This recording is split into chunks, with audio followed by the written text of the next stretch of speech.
Welcome to Krystle Clear.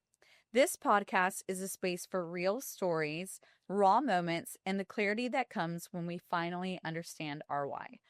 Today, I have my cousin Susie with me. I am so excited I to know. finally have you in studio. Thank you for being here. Thank you for inviting me. So Susie is my oldest cousin. We have five girls in the family, and so she is the oldest of three girls, and then it's my sister, myself, and my little brother. So Susie's basically an older sister to me. She is a powerhouse in real estate. Her and her husband have built an impressive empire. She has a beautiful 16-year-old son, and 17. oh no, Yeah, he's not. 17.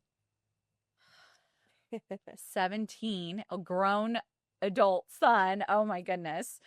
And I am just so proud of you. I'm so excited for you to be a guest today, and I'm excited to tell your story. Thank you. You're welcome. Happy to be here. Okay, so we're just going to jump into it. Let's do it. Okay, so let's talk about growing up in early life. You grew up in Quemado, Texas. For those of you who don't know, Quemado, Texas is a small border town on the border of Piedras Negras, Mexico, and it's the bigger city that's attached to it is Eagle Pass. Yes. Okay, do you know the population?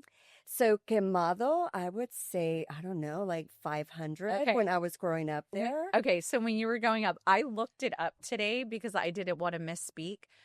Girl, the population is 1,000. Really? 1,000 in Quemado. And then do you know the population of Eagle Pass? I don't. 28,000. Really? I would have thought it would be more. Me too. So to give you context, I mean, that's the teeniest, tiniest, like if you blink town, that's where Susie grew up. Absolutely. And where my mother and, our family grew up and where our grandmother still lives. Okay, so what the hell was your experience like? Because that wasn't I didn't grow up there. Right. So what was your experience like growing up in a town like that? Oh my gosh. I mean, it was teeny tiny.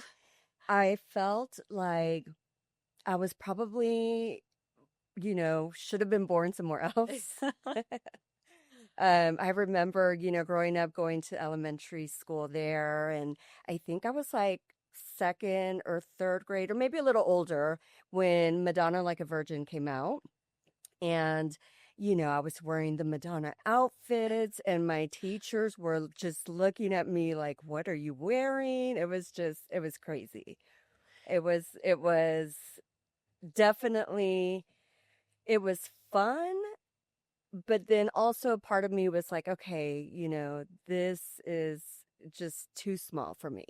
There's life outside of this little town and this little ranch. So you guys also grew up. Was it you also, or just Nana, that you guys grew up on a ranch?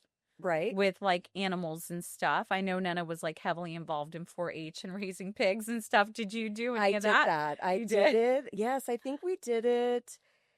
It was, I want to say like we were maybe 6th, 7th, 8th grade. And I think even through high school, we would do it. I know that I won first place in one of them. Okay. And so I felt so bad for my mom because she was the one always taking care of the pigs. And, we didn't do jack shit. Yeah. I know. Yeah. My poor mom. Your mother raised the animals and then you guys showed them. You showed them like you were putting in all the work behind the scenes. In reality, you were not. Exactly. Yes. That's so funny to think about you doing that. I can see Nana, maybe Sally, you hail to the nose. Susie's the one that like magically disappears during the holidays when it comes time to clear the table and do the dishes. So the idea of you like with cattle or pigs and stuff is like I can't even picture it. Okay, so at what point, like, because I've always known you as like super glam and ahead of the like trends, even, whenever we would come visit you and you guys were growing up, like at what point, or have you, it sounds like you've always been like that since you were little in Madonna, but you definitely were like ahead of the trends, I feel like, with music and style and fashion. How the hell did you manage that despite teeny weeny town with limited resources? For sure. I think, my mom was always dressed up. I don't know if you remember that, but when she was like a teacher's aide in Kirchner, she would wear her full on dresses, high heels, makeup. So I think a lot of it was from her in the Mhm. beginning. And then, as I grew up, I think I'm trying to think back. I think it was like magazines and, Okay. things that were outside of Quemado because everybody dressed up in Wranglers and Yeah. cowboy hats and, Like your little brother. exactly, listen to Mexican music and you know what I mean? It was just, And you were into like I learned all my music from you guys. So you were like into The Cure and oh God, Nana was big time into were you into heavy metal too? She no, thank loved God. Ozzy Osbourne, Yeah. killer. And but I remember like learning about so much music and stuff from you guys. So Yeah. I mean, we listened, I think we would listen to San Antonio radio stations okay. or something like that that gave us a different perspective, And I think obviously. MTV was probably really big then also. For So sure. I remember always watching all the music videos and stuff. Absolutely. Yeah. But also, the majority, I talk about all that, but like really your childhood, you were outside running the Basically. streets and in the neighborhoods and with the kids playing, For which is sure. how I grew up For also, sure. which is like incredible, that we had that experience, which is so different from From our our kids kids. Yes. No today. iPads, no, no nothing. No social media, thank Yeah. God. Thank God. Thank God. I mean, I can't even imagine if I were in high school and there was social media. I mean, I was a crazy party girl. Yeah. Yeah. So I know that your sisters like ever said that you were always like the popular one in school. All the girls wanted to kick your ass. So it was strange because I always stood out. Yeah. I was always wearing different clothes than everybody else. And we would have to go on the bus all the way to Eagle Pass. And these girls just could not stand me for some reason. I mean, it was crazy. Like one time, even I remember somebody putting like a dead snake by my seat, and I freaked out. And Nana was always having to fight Poor her Nana. battles, right? Yeah, she was. She Yeah. was always like, put him up. Like, you Yes, mess with my sister, I'm going to kick your ass. she would. I remember we set up fights after catechism and then I would be the one fighting my fights. Poor girl. Yeah, well, yeah. Oh my God. And why did they want to fight you? They just didn't, were They jealous. I imagine their boyfriends probably I liked you or. think so. I think because so there was this, it was elementary school. We were little. There was this new little boy that came in from like Fort Worth that introduced me to Beastie Boys. And I liked him. He liked me. And I think after that, everybody was like, She's got to go. yeah, She's a threat and we have to exactly. take her down. We must eliminate the threat. For sure. That is hilarious. Okay, so you were crazy and your dad was Super strict strict. as hell. So when did that kind of happen and how did what was, because I know that was like traumatic for you guys. Yes, yes. He was super strict. And all we wanted to do was go out, I mean, Eagle Pass is a small little town, but everybody partied. In And so Mexico, in right? Mexico, Yeah, like we because would, yeah, we would skip school and the Mexican bars would open up. They're literally the club yeah, in oh the yeah. middle of the day while we skipped school and had a party. And so, my dad would find out. He'd be so mad. It was a lot of just back and forth, verbally, abusive and I was very, very, very not hard-headed, but I was, Defiant. yeah, very rebellion. Like I Mhm. was like, nobody's gonna tell me what to do. It was, yes. And so I was like that, but Nena and Sally were so different. Like Mhm. they would obey. I would, be like, no, absolutely not. I'm gonna do whatever I want to do. And your poor mom. My poor Your mom mom. grew up kind of like, just waiting on your dad.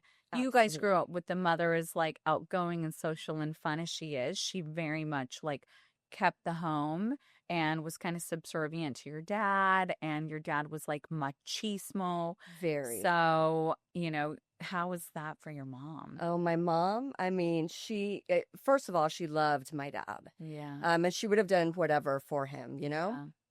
Um, so she like wanted everything to be perfect always. And I think it really hurt her once I was already out of the house. I think Mhm. I was maybe 19 when he filed for divorce. And she took it Did it so blindside her? very, I didn't know that your yes, dad was the one that filed for. I thought she finally got tired of his shit because he was no, like a womanizer yeah, and like no, no, no. machismo. She was Susie, blindsided. oh no. And so then Nana and Sally were still in the house. I think, no, it Or was they only were Sally okay. that was still in the house. And so my mom went, I remember she would tell me, she's like, I went from, being married to suddenly, he files for divorce and she cried. She said she cried every day for a while. My poor mom. Oh, Yes. Susie. And so I remember, like, to speak on the strictness of like your dad, I remember you getting tattoos, Yes. right, on your hands, and your dad, Okay, so long story short, it was, that same guy. I was already in high school. the I was, Beastie Boy guy. yeah, the Yeah. Beastie Boy guy. I was maybe, I don't know, I think I was 15. We ended up running away to Fort Worth. My dad hired a secret investigator. I don't know if you know this whole story. No. Okay, so my dad hired the secret investigator to find out where I was, which he did. And so I remember they came, picked me up. They were just in both doors, so I couldn't leave. It's currently like ice right now. Like Yeah, that's basically, what's happening basically, to people on the streets right exactly. now is what happened to you. So they took me, and my sisters were there, my mom, and then we all or did a road trip to New Mexico because my dad was like, I'm leaving you in New Mexico. You're not going to come back to Quemado. I don't want you hanging out with this guy. And so all of a sudden he sees the tattoos, right? And I'm like, oh no, it's just paint. It's going to come off. So he stops at Walmart and gets, soap. It's not coming off. And he knows. I mean, Yeah. he knew. And so then he took me to Mexico. Like we were in New Mexico. Uh-huh. Finally, I begged him. I'm like, please don't leave me here. So he takes me back, Mhm. or we all go back to Quemado. And then he takes me to our family doctor. I mean, he's a gynecologist, Dr. but Clamo? yes, Dr. Clamont. Oh, Lord have mercy. Yes. So he takes me there and he's like, "Oh, yes, of course I can take those off." And so Nena was his Susie. assistant. Susie. He The basically cut, gynecologist. yes, Oh my he God. basically cut like a little piece, took out the ink and then stitched me up. Did he numb you? I don't remember. I don't know, but I was just like, "Oh my gosh." I'm sure he did. Yeah. Yeah, That's wild. I know. Okay, so the gynecologist in Mexico did what a plastic surgeon should do and cut the tattoos off of you. Exactly. That's wild. So, Or, I mean, laser, but yeah, exactly. Shit. Okay, yeah. so your dad made you move to Austin, right? That's like where all the Austin comes from. Was you were the For first to move sure. there, but your dad was the one, right? That was like, So, we can't handle you. You got to go. exactly. What was that like? So that was senior year, and I transferred. I moved in with my aunt and uncle, Yeah. Arturo, right? Arturo, Mm-hmm. and started going to Westwood High School. It was an adjustment, but I kind of liked it. Yeah, well, hello. You went from freaking Gulamali to Yeah. Austin. And then they were so sweet and so good and would let me do whatever. It was so different. Yeah. But they also had a little boy that was dying from leukemia. So Oh, that was kind of sad. I remember. Yes. So you were there. So I was there with all of them because it was Elliot, Julie, and so we all, I was kind of like their big sister. Yeah. And yeah, it was a neat experience. And they gave me, they're like, "Oh, you drive." I had never driven on I-35 or Yeah. Mopac or, Oh my gosh. it was crazy, but it was fun. I mean, it was Yeah. a good time. And then I said, you know what, I want to stay here. Yeah. And so I enrolled at ACC in Rio Grande, and my dad got me an apartment like right off of 29th and Guadalupe, like right in Wow. the middle of Okay. Yeah. UT. Yeah. And yeah, and it was just so different. Met a whole bunch of different people, and I mean Austin in the 90s. I mean, Yeah. it was so very different. Oh, yeah. A lot of fun. A Okay. lot of fun. So that's like the background. So now you're here in Austin and you met and married a German man. How did that happen? And then you guys moved to Germany. So what was that experience like? Yes. So I was trying to think, how did I meet Frederick, right? Yeah. So I think it was Sally's boyfriend at the time, um, was having a party.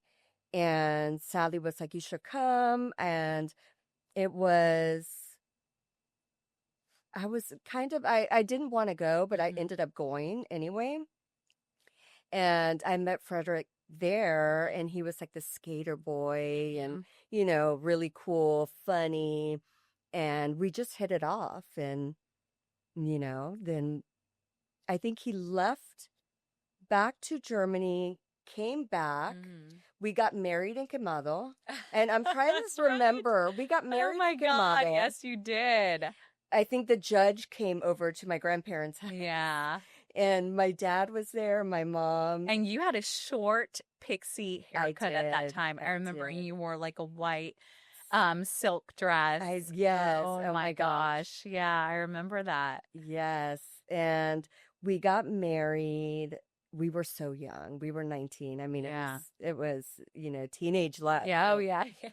And I ended up moving with him for a year in Braunschweig, and he was an artist. Yes. He's, you know, now he's famous living in LA. We still keep in touch like via Instagram, stuff like Mhm. that.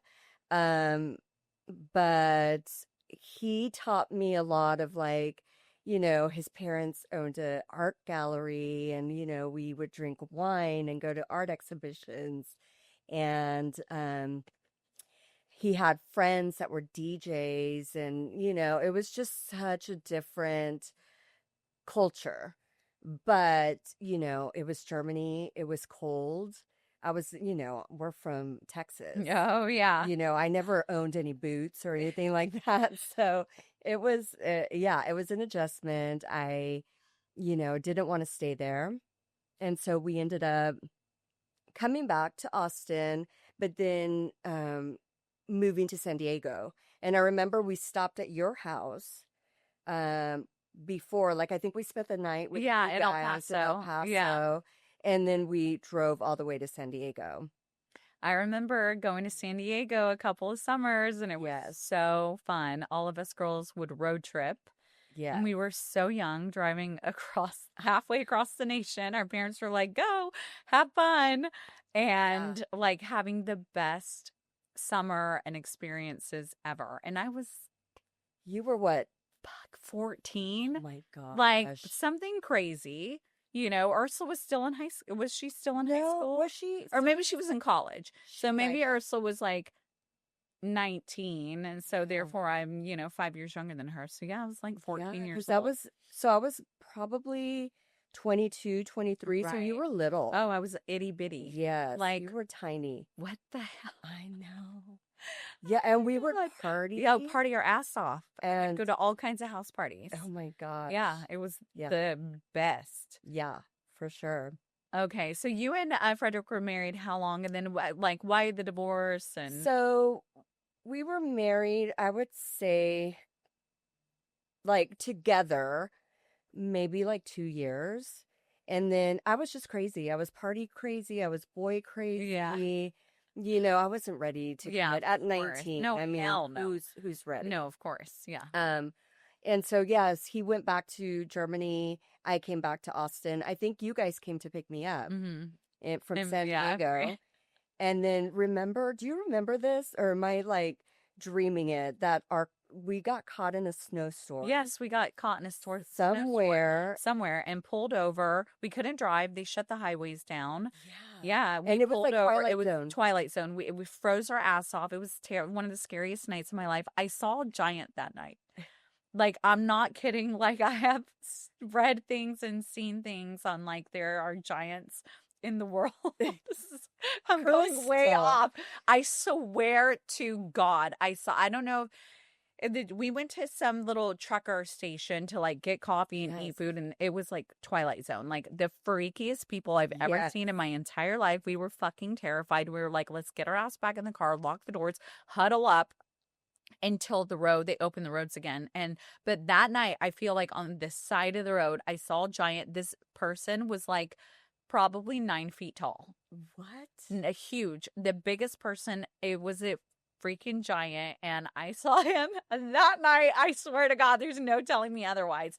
And I've read things where people like there are giants out there and people have like witnessed them. I witnessed Oh a my God, giant on Krystle. that trip. I swear to I God. had no idea. Yes, I've talked about it with you guys I before. I mean, kind of granted, this must was have, like yeah. 20 some years ago. I swear it's so weird and random, but I saw a giant. That is insane. I mean, Look it up. I remember like crazy people, like crazy looking Yeah. people.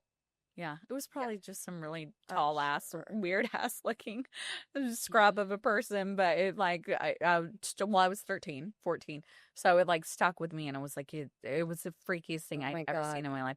Like we survived, we survived it. So I will shout out to Frederick. He's the one that introduced you to Playa and Yes, Tulum. absolutely. Mm-hmm. So like all the Europeans love them some Mexico, Riviera Maya. Susie is the OG of putting us on to Playa del Carmen. Anyone that knows Mm-hmm. me, I'm like Miss Playa. And so we've been like Playa obsessed ever since. And you've been going there since the 90s. Yes. We started going there in the early 2000s, 20 some years ago. And like what it is now, Tulum and Playa to what it was, it's literally It's like day and night. for sure. For sure. There was really nothing whenever I went the first time.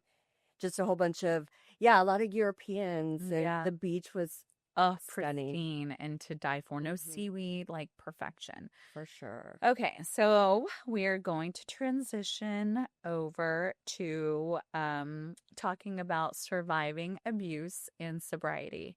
Yes. So you were, okay, obviously fast forward, you get a divorce, you're living in Austin. Mm-hmm. You were in an abusive relationship. And I remember this, I had literally just moved here.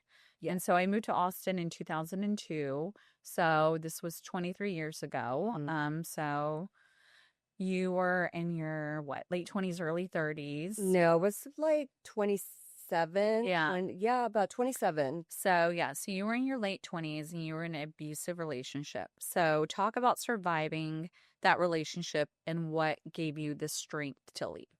Yes. So I remember meeting him. He was a Cuban guy. Yeah. I remember meeting him with Nena and my mom. We were all in Canyon Lake and he was there. And it was just an attraction. And, we just started seeing each other right off the bat. Like literally, I moved into his apartment like 2 days later. Susie. Yeah, it was crazy. Oh my God. And yes, I remember the first time that he hit me, and How soon into the relationship was I would say maybe like 2 or 3 months. It was pretty quick. And super jealous, extremely jealous. The very first time he hit me, I was like shocked. I was Yeah. like, what is this? I mean, I thought he loved me. Yeah. What the hell? And of course, he was like, oh, I'm so sorry. I'm so sorry. I will never do it again. And then he did it again. Yeah. And then I remember his parents from Miami came to visit, and even his dad told me, he was like, you need to leave. Wow. So I feel like he had done that to other people, Right. to other women before. But, I was like, oh, I'm so in love with this man. Oh. I just wouldn't leave. Yeah. And it got to the point, I would say maybe it wasn't even a year. I would say 7 or 8 months where I literally thought he was going to kill me, like literally. And I had to escape. Like I think he was upstairs. I remember running down the stairs and shaking and opening the door and just running out. Yeah. And that was, I was like, no, he's going to kill me. I've had enough. I forgot who picked me up. Somebody picked me up. Is that I remember, I'll never forget. I feel like we all came to get you and your eye was swollen shut. Oh gosh, yeah. I really feel like that was like the physical abuse at that point had gotten so bad that you were like, that was it for you. For sure. And I remember the cops came. I think so. And the cops basically, he said that you hit him and the cops were trash on that day. I think they were probably super racist and they just didn't give a shit. And they basically were like, okay, well, we'll take both of you to jail. And this man had not a mark on him. Body, yes. And your eye was literally swollen shut. Yes. And I remember being so enraged and we were just like, wow, they're really like really looking at us like we're trash. Yeah. And they don't give a shit. For sure. And this is why so many women die, right? Absolutely. I think the number one cause of women is being harmed by men, domestic abuse. Absolutely. And the number one threat to women is 1000% is domestic abuse. For sure. And that was just like case in point. They could care less. Yes. They were just like, okay, well, we'll take both of your brown asses to jail today. Not a problem. Where it was so evident and obvious that you had just been like assaulted to the brink of death. Absolutely. But I don't think they took me. No, they didn't. They said if we arrest him, we are also arresting you. At that moment, I was just they basically told us, all right, well, we'll take both of you to jail because he was claiming that you hit him too. So then I probably didn't press charges. No, you didn't. No, but I feel like that at that point, that was like the turning point where you finally, 100%. finally decided to get out of that relationship. Yeah, and lucky for me, it was only like it wasn't even a year, but I can see how women can stay in it for so long. I was like, thank God. I'm like, you would have died. Yeah. He would have killed you. Yeah, for sure. Thank God. Yes. Oh my goodness. Okay. So was that you decided to get sober and you were sober for like 8 years. Did that play into it? Absolutely. It was, it was a lot of with him and even before it was a lot of partying, a lot of drinking, a lot of coke, a lot of, just bad stuff. And so I said, that's it. I'm getting sober. I need to fix my life. Yeah.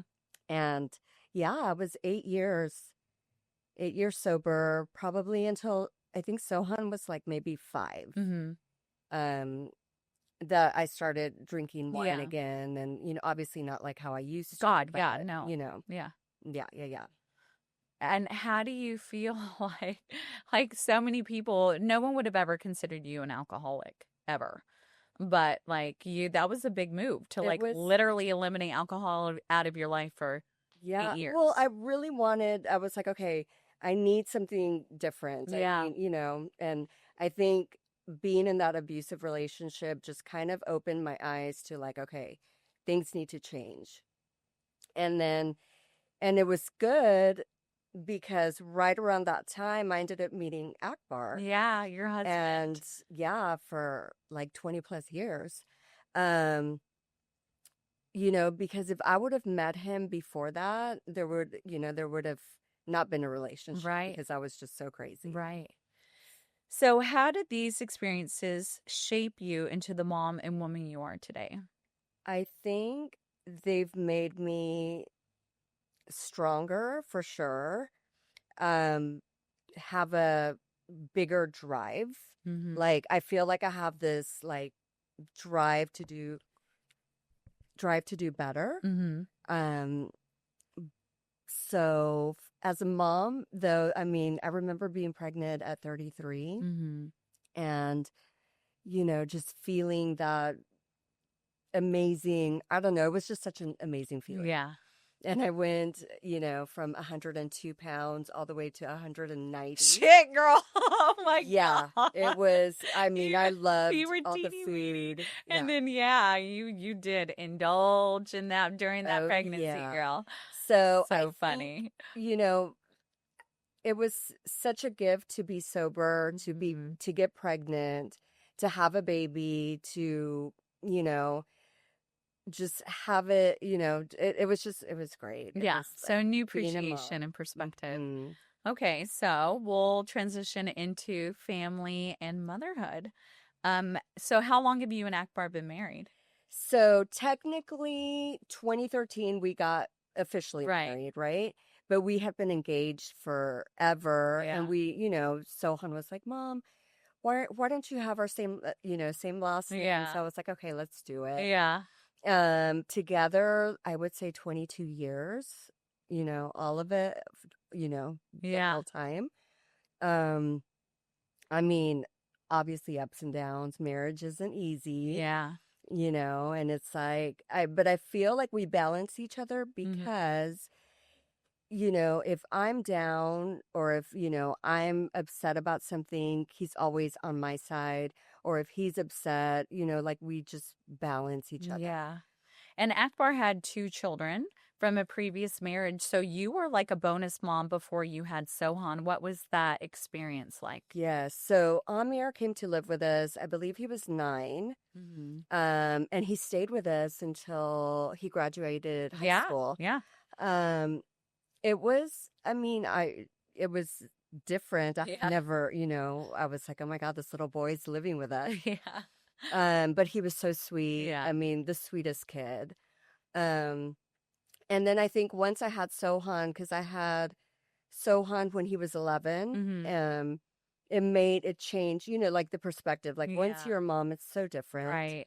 Um, and I mean, he was such a great kid that it was easy. And, we would take all of them. Like Sohan was a baby, Amir, Emmy, we'd all go to Quemado. They loved it. We had good Yeah. memories. Yeah. I remember Amir when Hmm. and he was quiet and like just nice, So and chill. I such mean, a, he's still so chill. yeah, Yeah. Yeah. he's such a good kid. Hmm. So, okay, you and Akbar's Indian and where's he from? He's from Bombay. Bombay. Hmm. Okay. So he has a lot of family that's here now. He goes back to India pretty often. You guys have built an empire together. Yeah. So Susie got a real estate license shortly after I did. You've been practicing real estate how long now? Oh my goodness. I think I got my Like 20 years? license I'm two, 23. So you're 2004, so okay. 21. Oh shit. Okay. So Yeah. yeah, right along Hmm. with me. And you also specialize like in downtown condos and work with a ton of investors. Correct. And then in addition, you guys have like gas stations and commercial spaces, have a couple of restaurants within those spaces. Hmm. What has that been like building kind of this empire with your husband, and what are you most proud of? It's been interesting. I mean, we started from the Yeah. bottom, um, and let me just go back to 2004 when I first started. I started with a brokerage that did only sold new homes. Mm-hmm. And so we would be on the radio, we would, get a lot of first time home buyers. And it was back in the day when anyone and everyone could get loans, Yeah. right? And we were selling these new homes left and right, 6% commission, 10% commission. Oh It my was God. insane. Um, and so then, the crash in Mhm. 2006 happened. We already had a cell phone store. And then I ended up getting pregnant. So I took a break. Mhm. Raised Sohan, did all the field trips from kinder to Mhm. 6th grade.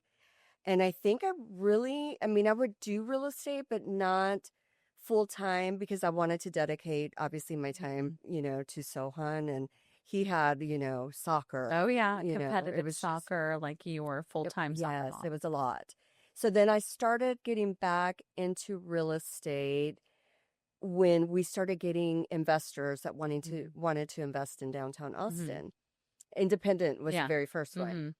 Mhm. So we ended up That was what, 2000 and like 10 19, or 19? Oh my goodness. 2019. I'm Yeah. thinking 360 days. That was 2008. Jeez. Oh my God, was Yeah. it Yes, 2008? 2008 and 9 when we were closing that building out. Yeah. Wow, that's Over insane. 20. Wow. or almost, you know, at this Yeah. point, 20 years. It's crazy. Yes, Yeah. that is crazy. Yeah, so independent. Started with that, and then 44 East, and then my network just started getting so big. I Mhm. had like over 100 investors calling me. Because they had so much success in buying pre-construction and then, you know, wanted to do that again and again and again. Yeah. Absolutely. And then we have relationships with the developers where we're able to get in our clients day one of pre-sales. So that we personally have made a lot of money in real estate, Yes. you know, that way. It's a little different now. It's very The different. market's changed a lot, but you Yes. know, that's definitely And I think with the independent, I believe Tyler was the one that reached out to Akbar for equity partners. mhm. And so that's how they started. They ended up being equity partners at Mhm. the independent, and then were able to purchase. Mhm. And so they all, obviously everybody was making money back Oh yeah. then. Um, it was that one, then 44 East, Mhm. and then the Linden, you introduced me to Brian, Mhm. got, 21, sold there, including I bought a 2-bedroom. Mhm. Um, Yeah, because you guys have condos pretty much in all the buildings Pretty in much, downtown yes. Austin. You have Mhm. one. Do you got? Yeah, you have one of the independent The Linden, Linden, 44 44 East, East, the The modern, Modern. Vesper. I know. It's Carol got a crazy. big old real estate portfolio just downtown. For So sure. now we're ready for you to buy that house in Westlake, you know, with the view and Absolutely. like, Oh, yes. yeah, we're ready for that, I'm Susie. waiting, I'm waiting for the market to turn around. I do. I want to sell the condos. I'm Yeah, kind of like over, the condos. It's a lot. yeah. It's a lot. HOA, you know, to manage and the rental permits. Mhm. It's like, oh, we could do a whole separate podcast Oh my gosh. just on that. Yes, But yeah, it's really impressive what you guys have built together. Like, for sure. yeah. Yes. Akbar takes care of the commercial, Mhm. obviously. We have currently 4 gas Mhm. stations. 2 were building, and then I think we have like piece of land under contract right now. So yeah, it's continuing to grow and grow. That's incredible. So, let's talk about Sohan Yes. and having a teenager. You are like 1000% goals when it comes to motherhood. Hmm. I am just look up to you so much. I am praying. The goal is to have a relationship with Jackson, the relationship that you have with Sohan. Like from the beginning, he's always been attached to you. I remember when anyone else in the family would try to babysit Sohan and he was little, he'd be like, my mommy doesn't do it like that. My mommy doesn't make it like that. My mommy, and they're like, que la chingada. Like, we can't get anything right with this kid. His mom is like the supreme, you know. For sure. You guys have excuse me, you guys have always been so close and it's just incredible We do. to witness. Yes, we've had such a special bond, and I really believe it's because I stayed, like I was literally a stay-at-home mom until he was in middle school, Hmm. and we did everything together. And my house is the house where everyone comes over, even Right. now. Oh yeah. Um, even now, and I wanted him to do sports. So obviously he tried t-ball. He didn't like it. He tried football. Soccer really stuck with him. Hmm. And, at first I put him in a Pflugerville league, right? Hmm. And then they made a select team just around him because he was Hmm. so good. And then I found out that Barca FC was coming to Austin, and so he went, tried out, made it, and they even invited him to like Dominican Republic, Spain. But the one thing was, I think he was 9 at the time. Hmm. The one thing was, the parents could come, but they would have to stay separate from the kids. Hmm. And Sohan was like, "Mom, absolutely not." He was like, Usually "Hell it's the no." parent that's like, I don't know about that. No, your Yeah. kid's like, no. Yes. So he was like, "No, not going to do it." That is so funny, Yeah, Susie. but we did. We traveled a Yeah. lot of tournaments on the weekends and, Oh yeah, I remember. for sure. Where does he stand right now with his soccer? So he plays varsity for his Okay. school. Okay. So he started last year as a junior. He'll be starting this year as a senior. And he played football, right? Is he going to play football this year? Or No, that's thank done. God. Okay, good. Thank God. He played football ninth, 10th grade, and then he finally said, "No, it's not for me." Yeah. I bet But, you but were I was, relieved. yeah, I was so scared. I was like so scared. Oh yeah. I mean the injuries, especially if he's playing soccer too. You're like, kid, Yes. like let's dive into this, like, or stick with that, and Stick with one yeah, don't for sure. potentially hurt yourself. Okay. So, whenever the majority of teenagers are like shutting their parents out and leaning into their friends, Sohan, you, like you said, you were that house that all the kids want to go to, which is exactly what I want for Jax. I want everyone at my house Hmm. versus everyone, Somewhere else. somewhere else. You have the badass pool, the basketball court. So he has a car. Like, so what do you do to keep that safe, open space for your son to be able to tell you everything? Because I do feel like you guys have that kind of relationship. For sure. I keep it honest with him. I always tell him, if there's anything wrong, you can always come to me, no matter how embarrassing. And, he doesn't. He has a girlfriend right now, and I talk about it. I'm real open Yeah. with him. He doesn't like it sometimes, but I'm like, if there's any trouble, if there's ever any issues or if you're Yeah. in trouble, you can always come to me. So I'm pretty open. I'll talk Mhm. to him about suicide, about Mhm. drugs, Sex. sex, all of Yeah. that, just because I think it's important. I didn't have that growing up. No, yeah. So I feel like our generation, you just didn't talk you about did, it. yes, And exactly. it's so important. So I important. couldn't imagine, like sometimes I wonder if I'm too honest with Jax. He's only 5, but I'm very Right. much, we talk about death and we talk about like so many things, It's important. Yeah, and I want him to hear it from me. I don't want him to learn from little Timmy down the street. Absolutely. And I also feel like a lot of Sohan's friends confide in you too, For sure. Oh you know. yes. Yeah. They're all the sweetest boys. Yeah. And I'm actually taking all of them to Port A. We rented an Airbnb Oh, how fun, next Suze. week. Yeah, next Thursday. Okay. We'll be there for 4 days. I got them a golf cart, nice house, and Are you guys staying where we typically stay, that um area?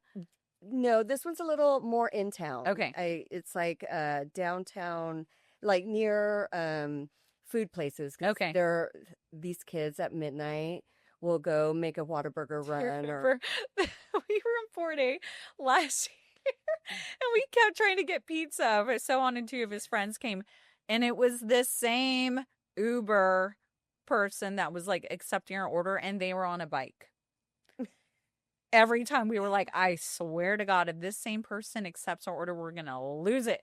Because they're on a bike delivering our pizza from town into like Cinnamon Shores area. Do you remember that? yes, yes. And we would like cancel it, but then it was a dilemma. It was like, do we cancel it? But then we were like, shit, this poor person is literally on their bike. Yes. Like at this point, we kind of I don't even think she never made it. Even like an hour. we got her 2 later. days in a Yes. row though. And the Yes. second time we were like, oh hell no.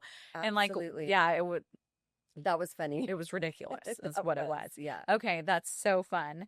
So we talked about your house being the house where all the kids, Mhm. come. What does that mean to you as a mom? I love it. I feel like, you know, the all the boys, they just feel safe, and I'm always feeding them.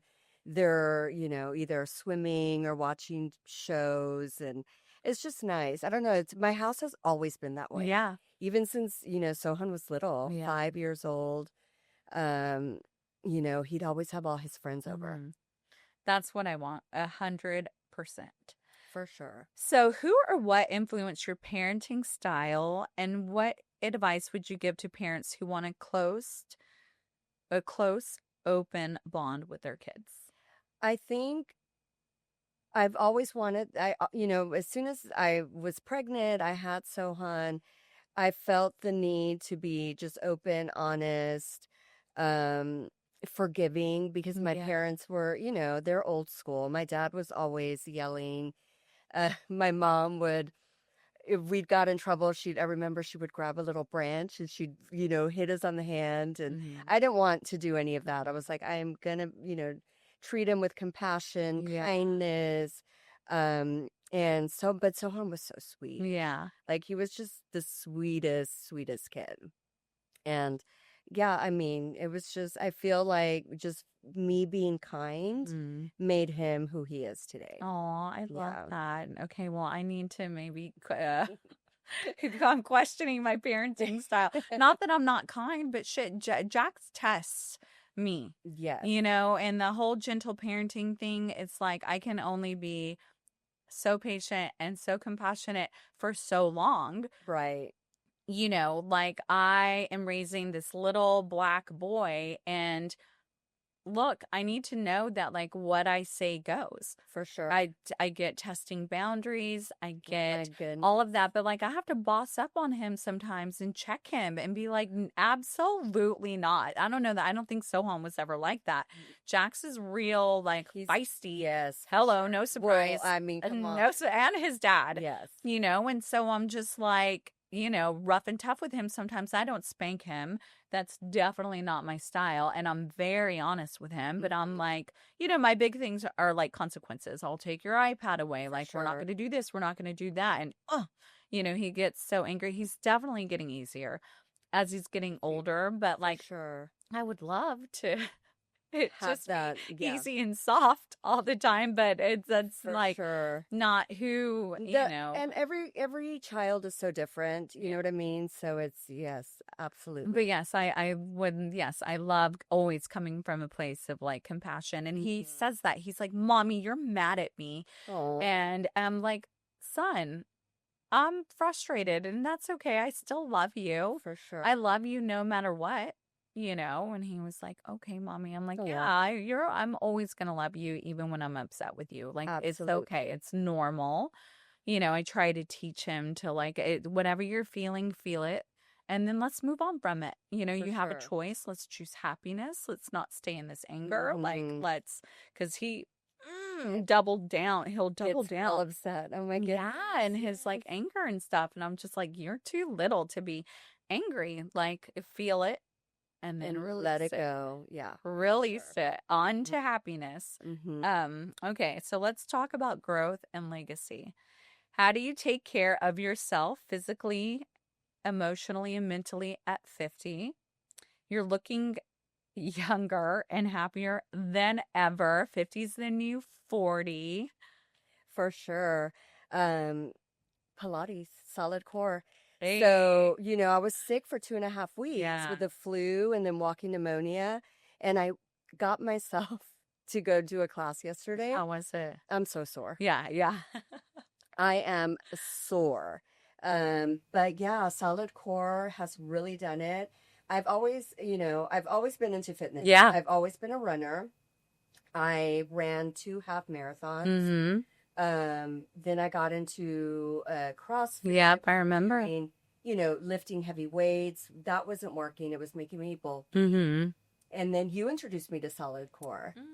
And that changed. I mean, Yeah. it was the best workout. Truly. And, the good thing is, it's like every day it's different muscles. So you're literally working your whole body. If you go, I try to go 3 or 4 times a week. But oh my gosh. Yeah, I will say out of everything that I've done, it's the one exercise that never gets easier.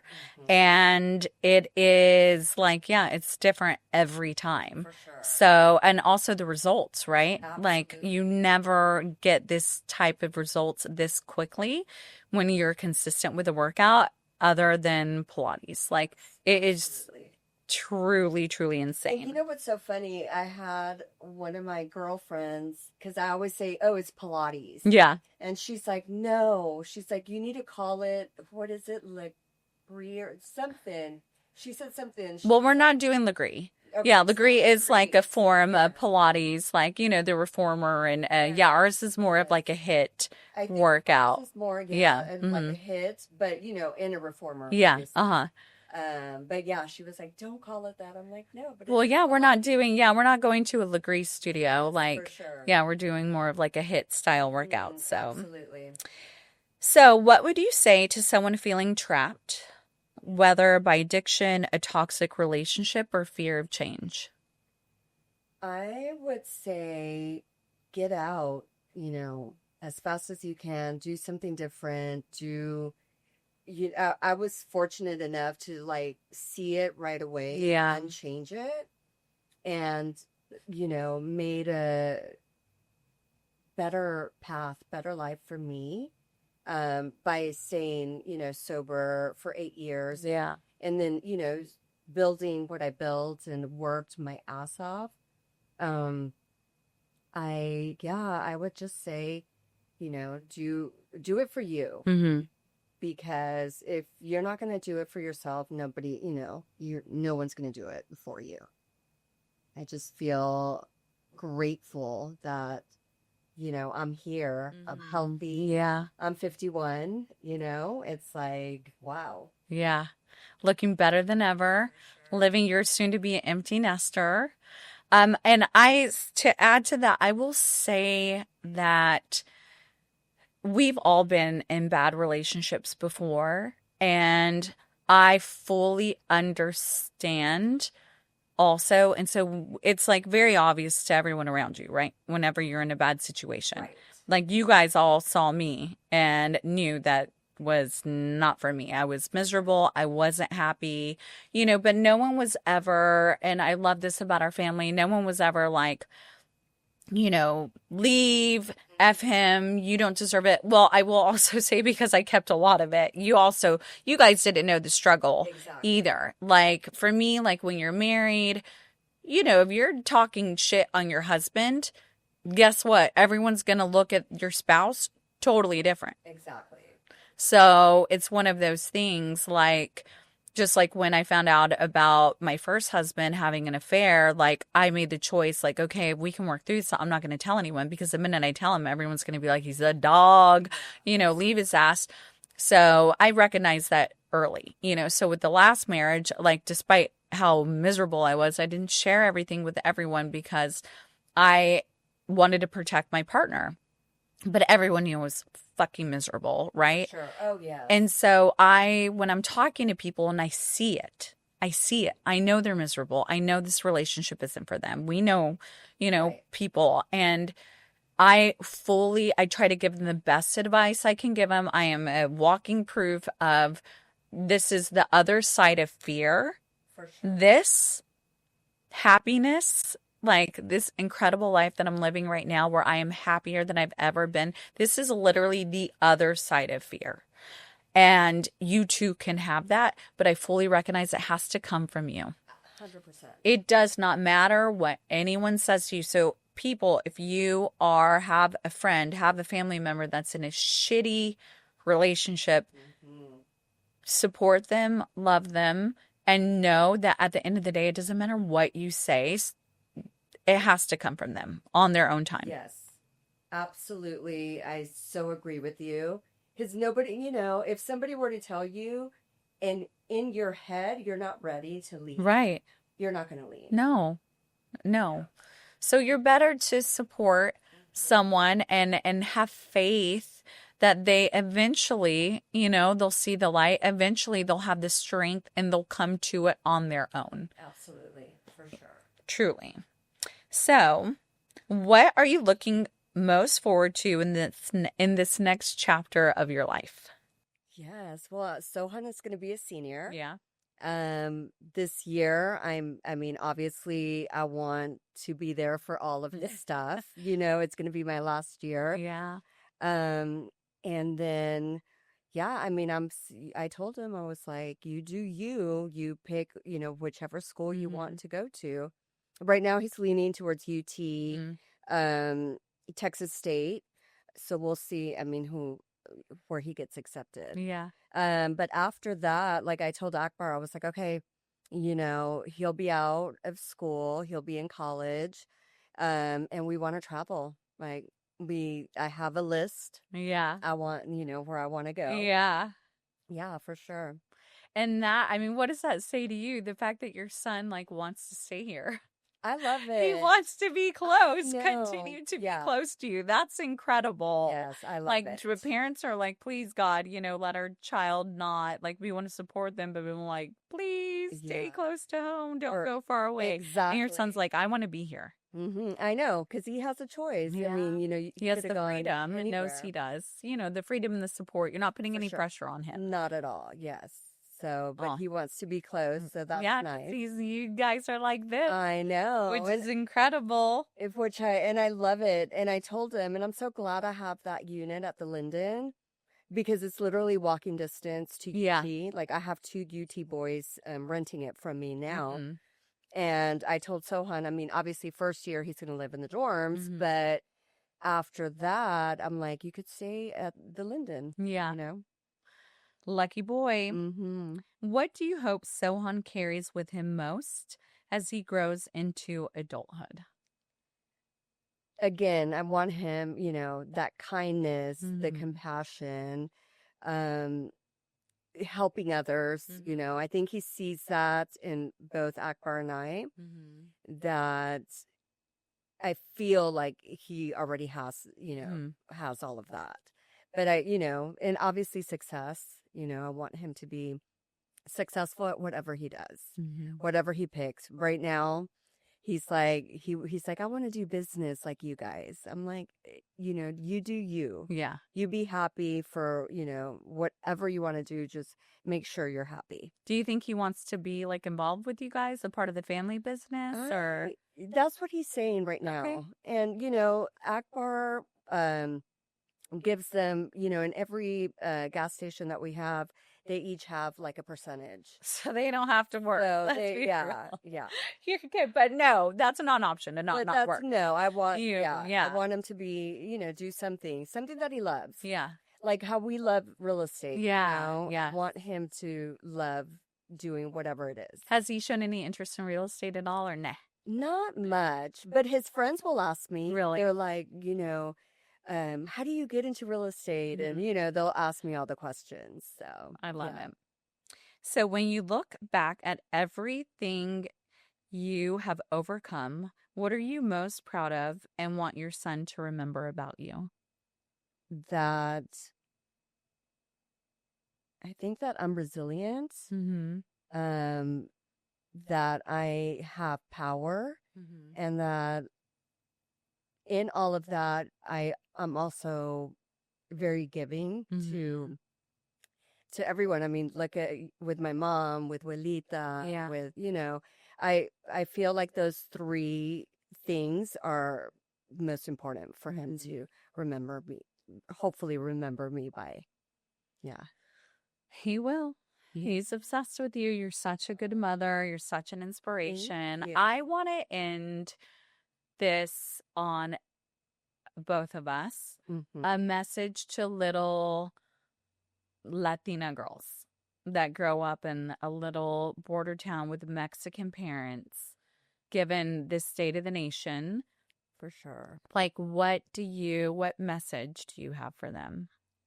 Wow. I feel like telling them, just to hang on and to follow, it's so hard right now. Like, you see everything. Yeah. I can't even imagine these little girls, being forced, taken away from their parents. Right. And it's just, hang on, hang on to hope. Yeah. And let's pray things will change. Yeah. I would say, to be proud of who you are and be proud of. It's tough to see, your people like being painted in a picture, but like everyone knows how hardworking, our people are. Like 100%. We're second generation, Mexican American. My dad's Greek, but like it's tough. It's tough to watch, the news in your social feed and to see hardworking people. Like our grandfather was a truck driver. Our grandmother worked at the elementary school as she was in the cafeteria, like, Hmm. our uncles, like our family, they are those people that they were legal, granted, but Mexicans are like the Hard backbone of workers. America, and Absolutely. it's just so difficult to watch What's happening is what's just happening, awful. Awful. and I just would say, like, be proud, yeah, and have faith and Absolutely. have hope. Like, I would like to assume the majority of people are appreciative. They see what, like The our good. nation's built, on the backbone of Mexican Americans, Mexican immigrants, and I just felt like it was important. You have Yes. two Mexicans on this platform. I felt like it was, we're Absolutely. American, but we're It's Mexican American, and I'm so proud of our family. I'm so proud, to be Mexican. Mexico is one of my favorite countries ever. Find a better absolutely place, kinder people, better food, better service. everything. Cabo, all of Mexico, Riviera Maya, Hmm. freaking the Pacific side, like it's all just so beautiful. It's such a beautiful culture. And beautiful people. Like Beautiful people. it's just sad that they're, you know, they come to work, and I mean, so hard workers, and Hardworking. They're doing, the jobs that the majority of people do not want to will do don't at a want to fraction of the do. cost. Absolutely. So, Yeah. yeah. So, yeah, just wanted, well, we'll leave it there. I just Yep. felt like it was important For to talk sure. about, and I love you. Love you Thank too. you for coming on. Oh my gosh, yes, for sure. Thank you for Finally. having me. Yay. Bye. Thanks.